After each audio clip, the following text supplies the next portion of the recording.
श्रीकृष्णाय परब्रह्मणे नमः। श्रीमद्भगवद्गीता ध्यानश्लोकाः।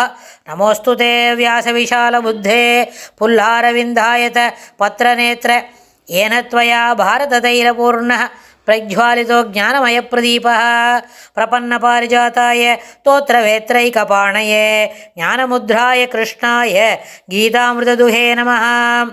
सर्वोपनिषदो गावो दोक्ता गोपालनन्दनः पार्थो वत्सत्सुधीर्भोक्ता दुक्तं गीतामृतं महत्। वसुदेवसुतं देवं कंसचाणूरमर्दनं देवकी परमानन्दं कृष्णं वन्दे ஜகத்குரும். அடுத்தது 4வது அத்தியாயத்தில் 33வது ஸ்லோகம். श्रेयान् द्रव्यमयात् यज्ञात् ज्ञानयज्ञः परन्तप सर्वं कर्माखिलं पार्थ ज्ञाने परिसमाप्यते। श्रेयान् द्रव्यमयात् यज्ञात् ज्ञानयज्ञः परन्तप सर्वं कर्माखिलं पार्थ ज्ञाने परिसमाप्यते. இந்த ஸ்லோகத்தில் பெருமாள் என்ன சொல்லிக் கொடுக்குறாரு அர்ஜுனனுக்கு? பரந்தப, எதிரிகளை தவிக்க செய்வோனே அப்படின்னு கூப்பிட்டுட்டு, திரவியமயாத், பொருள்மயமாக, பொருட்களையே அதாவது பணத்தை அடிப்படையாக கொண்டு செய்யக்கூடிய யஜ்ஞாத், யஜ்ஞத்தை காட்டிலும் ஞான யஜ்ஞா, ஞானத்தை அடிப்படையாக கொண்டு, அறிவை அடிப்படையாக கொண்டு, அது பாருங்க தெளிவான எண்ண ஓட்டங்களை அடிப்படையாக கொண்டு செய்யக்கூடிய யஜ்ஞம் ஸ்ரேயான், மிகவும் சிறந்தது. பார்த்த அப்படின்னு கூப்பிட்டு, சர்வம் அகிலம் கர்ம, மிச்சமின்றி எல்லா கர்மமும் ஞானத்தில் பரிசமாப்பியதே, ஞானத்திலேயே பூர்த்தி அடைகின்றது. எல்லா கர்மாவும் இப்போ தான் சென்ற ஸ்லோகத்திலே நம்ம அந்த வார்த்தையை சொல்லிட்டோம். அதாவது எந்த கர்மாவை செய்யறதா இருந்தாலும் அந்த கர்மா எப்படி செய்ய வருது, அதற்கு என்ன அடிப்படை காரணம், நம்மளோட ரோலில் இது என்னெல்லாம் வருது, நம்ம செய்யக்கூடிய அன்றாட செயல்முறைகளில் இதில் என்னெல்லாம் இருக்குது, எது கர்மா அடிப்படை, எது ஞானத்தின் அடிப்படை அப்படின்னு. இப்போ நம்ம சம்பிரதாயத்தில் ஒரு விஷயம் எடுத்துக்கலாம். அப்படின்னா கார்த்தால் எழுந்து குளிக்கணும், குளிச்சுட்டு பெருமாளை சேவித்து, பெருமாள் விளக்கேற்றிட்டு பெருமாள் சேவிச்சுட்டு, அப்புறம் பெருமாளுக்கு விஸ்வரூபம்னு சொல்லி காய்ச்சாத பால், பச்சை பாலை ஒரு 50 ml போல் ஒரு சின்ன கப்பில் வச்சு பெருமாளை சுப்பிரபாதம் சொல்லி எழுப்பிட்டு, அப்புறம் பெருமாளுக்கு பாக்கி பாலை காய்ச்சி பெருமாளுக்கு சமர்ப்பிச்சுட்டு, அதுக்கப்புறம் பெருமாள் சந்தி தொடச்சி கோலம் போட்டு விளக்க எல்லாம் இது பண்ணிவிட்டு தளிகை பண்ணி பெருமாளுக்கு சமர்ப்பிக்கிறோம். இது ஒரு கர்மா. இதில் நம்மளுக்கு ஈடுபாடு இருந்து நம்ம தான் எழுப்புகிறோம், பெருமாள் நம்மாத்தில் இருக்கிற பெருமாளை நம்ம எழுப்புகிறோம், அது நம்மளுக்கு இது அத்தியாவசியமானது, அடிப்படை அப்படின்னு உணர்ந்து செய்தாலும் ரொம்ப சரி.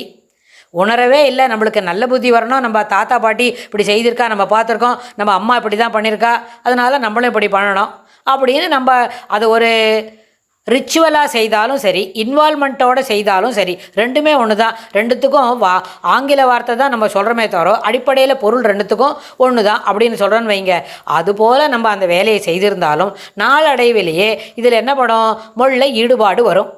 ஈடுபாடு வந்த பிறகு நம்ம பெருமாளையே நம்மாத்தில் இருக்கிற பெருமாள் நம்ம எழுப்புகிறோம், நம்ம பெருமாளுக்கு நம்ம ஆகாரம் சமர்ப்பிக்கிறோம், அவர் பார்த்து கண்டருளை பண்ணிவிட்டு நம்மளுக்கு கொடுக்குறார், அதை நம்ம பயன்படுத்திக்கிறோம், நம்ம பிள்ளைங்களுக்கு இதையே கொடுக்கலாம் அப்படின்னு சொல்லி நம்ம ஒரு வேலையாக ஈடுபட்டு செய்கிறோம். முதல்ல கர்மாவை மொனோட்டனஸாக ஒரு ஈடுபாடு இல்லாமல் மெஷின் போல் செய்தாலும் நாளடைவில் அதில் ஒரு ஈடுபாடு வரும். அதே போல் ஒரு துணி துவைக்கிறோம்னு சொன்னால் வெறுமை துவைச்சி போட்டுன்னு இருக்கோம், அதில் இருக்கிற அழுக்கு போகணும், அதில் இருக்கிற பழைய அழுக்கெல்லாம் போய் அந்த வாண்டாத வாசனையெல்லாம் போன பிறகு நல்ல வாசனை, நறுமணம் கமழக்கூடியதாக அதை துவைச்சி வெயிலில் வளர்த்தி எல்லாம் பண்ணுறோம். அப்போ முதல்ல செய்யும்போது சாதாரண விஷயமா ஏனோ தானோன்னு செய்தாலும் ஓவர் த பீரியட் அதில் நம்மளுக்கு என்ன வருது, ஈடுபாடு வருது. அப்போ ஈடுபாடு வருதுன்னு சொன்னால் நம்மளுக்கு வந்துவிட்டதுனால அந்த வார்த்தையை சொல்கிறோம். ஆனால் சிலவாளுக்கு இப்போ தானே துவங்கியிருப்பா, அவளுக்கு இப்போ தான் அந்த ஈடுபாடு வந்துட்டுருக்கோம். அப்படின்னா வந்த பிறகு இந்த கர்மாவில் செய்யக்கூடிய எல்லாவற்றிலும் தான் அதன் அடியில் என்ன வருது, உள்ளுரை பொருள் என்னது, ஞானம்.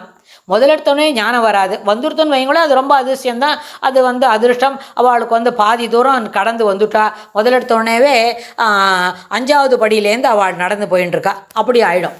நம்மளாம் என்ன பண்ணுறோம், கீழேந்து ஃப்ளாட்டாக நடந்துட்டு ஒரு படியாக ஏறி அப்புறம் தான் 5வது படிக்கு வரணும். ஆனால் அவளுக்கு எப்படி இருக்குது, முதல் எடுத்தோடனே 5வது படியிலே போயின்னு இருக்கா. ஏன்னா ஞானம் வந்துடுத்து, பெருமாளை நம்ம தான் எழுப்பணும், பெருமாளுக்கு எழுந்த உடனே விஸ்வரூபத்துக்கு க்ஷீரம் சமர்ப்பிக்கணும், அப்புறம் பாலை காய்ச்சி சமர்ப்பிக்கணும், பெருமாளை மூச்சுக்கோன்னு சொல்லி விட்டுட்டு போய் பாக்கி தளிகையெல்லாம் பண்ணின்னு வந்து அதுக்கப்புறம் பெருமாள் சந்தி தொடச்சி கோலம் போட்டு இதெல்லாம் பண்ணின்னு ஒரு வேலையாக பண்ணுறோம்னு சொன்னால், அடிப்படையில் இதை ஒரு அத்தனையும் கர்மாவாகவே செய்தாலும் எல்லா கர்மமும் ஞானத்தின் பிரதிபலிப்பு, ஞானத்தில் பூர்த்தி அடைகிறது. ஞானம் வந்துடுத்துன்னு வைங்களேன், அப்போ அதுக்கு மேலே என்ன வேண்டாம், வேலையை செய்ய வேண்டான்னு இல்லை, ஞானம் வந்துடுத்து. இந்த ஞானத்தை மேலும் மேலும் என்ன வேண்டாம், உறுதிப்படுத்திக்கணும்னு சொன்னால் இந்த கர்மாவெல்லாம் விடாத செய்யணும். இந்த கர்மாவை விடாது செய்யணும். ஒருத்தர் பூ தொடுத்து பெருமாளுக்கு சமர்ப்பிக்கிறான்னா, பெருமாளுக்கு பூ தொடுத்து சமர்ப்பிக்கிறதுக்கு வேறு யாருமே இருக்க மாட்டாளா என்ன? இந்த உலகத்தில் 700 கோடி ஜனங்களுக்கு மேலே இருக்கும். எல்லாரும் நம்ம என்ன பண்ணுவாள், பெருமாளுக்கு சமர்ப்பிக்கணும்னு நினைப்பாதான். அவளுக்கு உண்டான நேரத்தில் அந்த வாய்ப்பு கிடைக்குமா இருக்கும். ஆனால் it is so happen, we are all blessed. நம்மளுக்கும் அதுபோல் என்ன இருக்குது, கொடுப்பின்னு இருக்குது. நம்ம என்ன பண்ணுறோம், பெருமாளுக்கு பூ தொடுத்து சமர்ப்பிக்கிறோம்.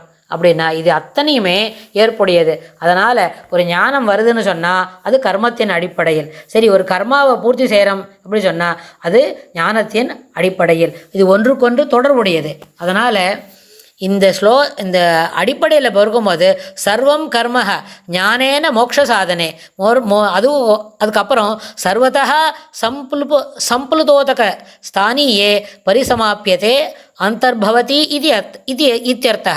அந்தர்பவதி இதுக்குள்ளே என்ன இருக்குது, அதனோட உள் அர்த்தமே இதனோட என்ன இருக்குது, பரிசமாப்பியா மோட்சத்தை கிடைக்கிறதுக்கு தான். சம்புலுதோ அப்படின்னு இதை புரிஞ்சுக்கணும்னு வச்சுக்கோங்க. இந்த அடிப்படையில் புரிஞ்சுனுட்டமான எல்லா கர்மமும் ஏற்புடையது, எல்லா கர்மங்களும் என்ன செய்ய வேண்டியவே. அதுக்கு ஏற்றா போல் அந்த கர்மங்களை ஈடுபாடோடு செய்வதற்கு அடிப்படையில் அதற்கு உண்டான அந்த ரேட்டிங் ஸ்கேலுக்கு தகுந்த மாதிரி நம்மளுடைய ஞானம் விகசிக்கும் அப்படின்றத இந்த ஸ்லோகத்துலேருந்து நம்ம புரிஞ்சுக்க முடியும். இதற்கு அடுத்த ஸ்லோகத்தில் பெருமாள் என்ன சொல்லி கொடுக்குறாருன்னு நம்ம பார்க்கலாம். ஸ்ரீ கிருஷ்ணாய துப்யம் நமஹ.